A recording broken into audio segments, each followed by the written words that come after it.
You ever buy something and then feel sick? Not because you can't afford it, not because it was expensive, but because the moment you paid, your body dropped, chest tight, stomach sinking, like you just did something wrong. If you felt that after buying a coffee, a shirt, even something useful, this isn't about money. It's about how your brain learned to fear desire.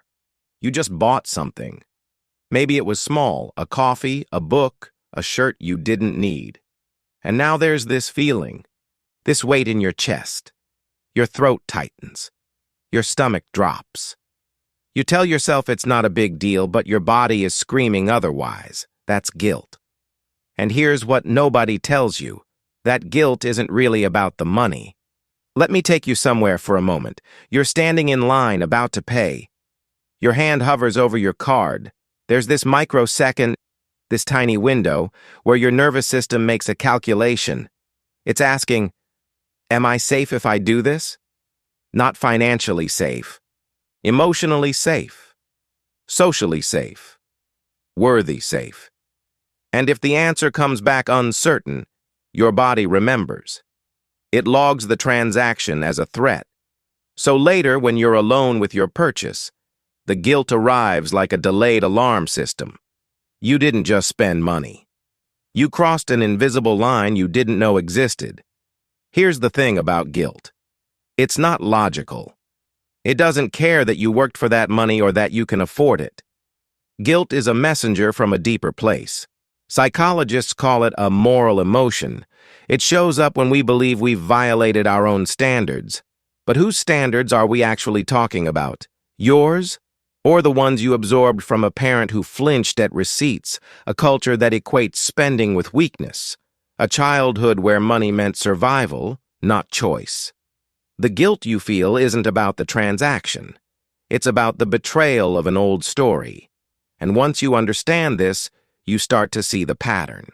You feel guilty after spending because somewhere deep in your wiring, spending equals selfishness. It equals recklessness. It equals proof that you're not disciplined enough, not good enough, not safe enough. Your amygdala, that ancient threat detection system in your brain, doesn't distinguish between a financial mistake and a saber-toothed tiger.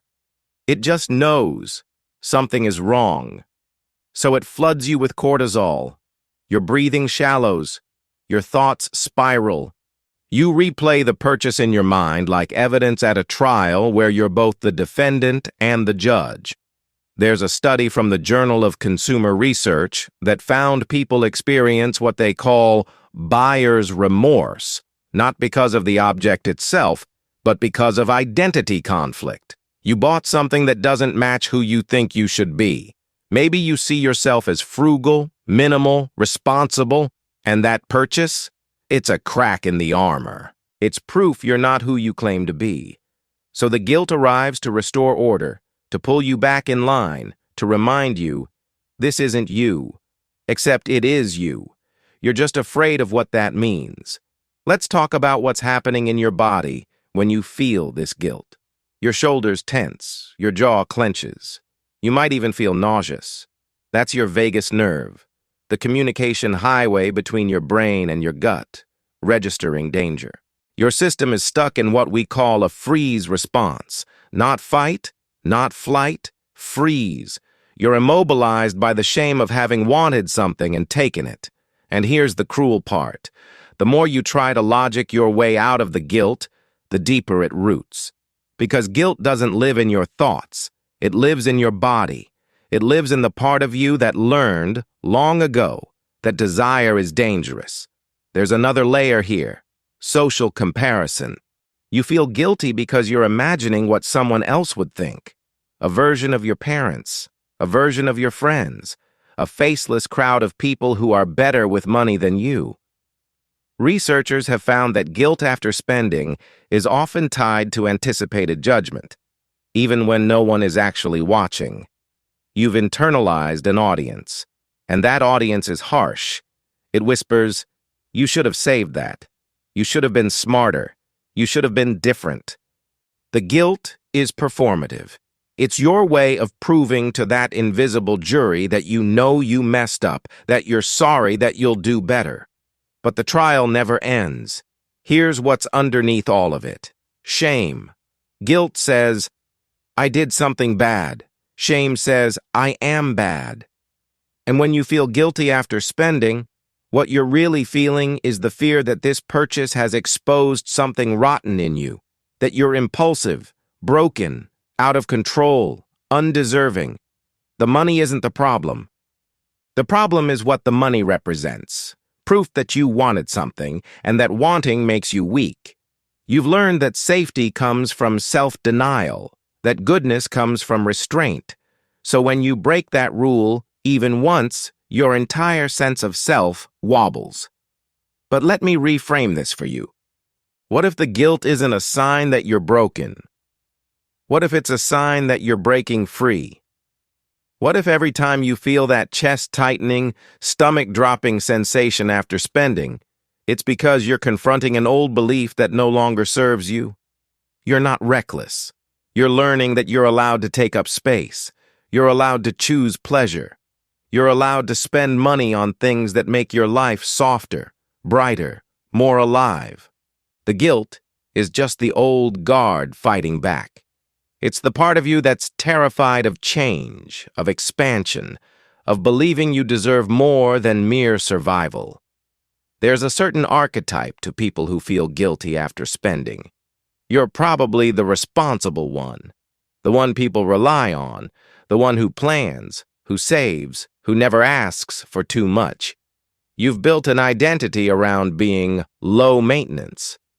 And every purchase that breaks that mold feels like betrayal, not of others, but of the version of you that kept you safe. Here's the paradox. The guilt is trying to protect you. It's saying, if we stay small, we stay safe.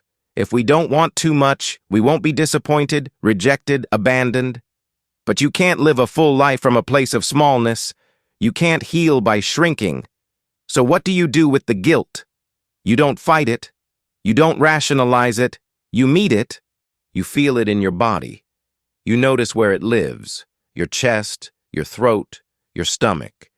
You breathe into it. You say, I see you. I know you're scared. But I'm safe now. Because here's the truth.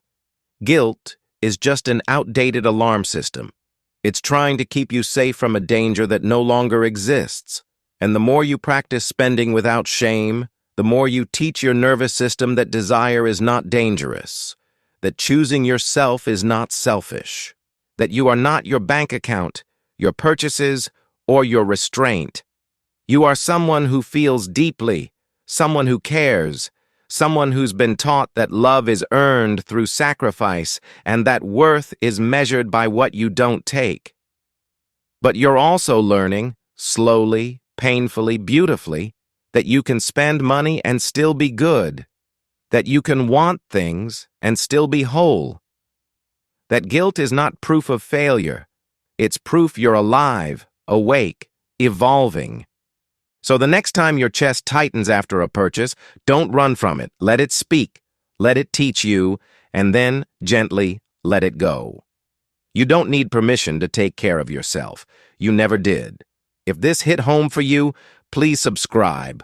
And if you want to support these deep dives, hit that join button to become a channel member. I would genuinely appreciate your support.